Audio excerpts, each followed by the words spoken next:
2024 काय पास्ट 2-3 वर्षापासून आहे ना सगळं खूप स्पिरिच्युअलिटी हे एकदम वाढले. सो त्याबद्दल जे तुम्ही मला सांगत होता ते प्लीज ऑडियन्स. ओके, 2024 इटसेल्फ आपण जर ऍड केलं तर त्याचं नंबर येतो 8 म्हणजे यू हॅव टू, तो शनीचा नंबर आहे 8 आकडा.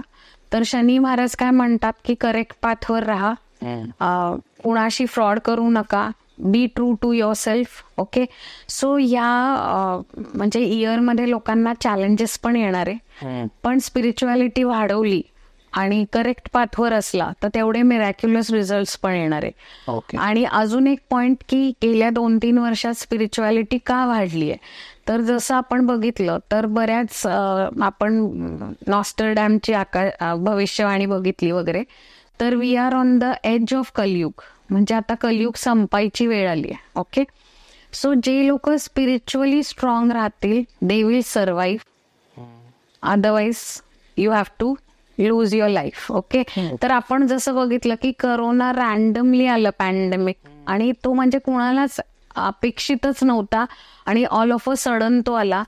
तर आपण जर हे ऑब्झर्व केलं तर ज्यांच्या घरात नित्य नियमाने पूजा होत होती किंवा देवाचं करत होते तर ते लोक सस्टेन झाले आणि खूप डेथ झाले आहेत. जर आपण चेक केलं तर ज्यांच्या लोकांचे ऑरा क्लीन नव्हते तर ते लोक they had to lose their life. So again की कलियुगात आपल्या ऑराला स्ट्रॉंग करण्यासाठी आपल्याला स्पिरिच्युअल ह्याच्यामध्ये जावंच लागेल.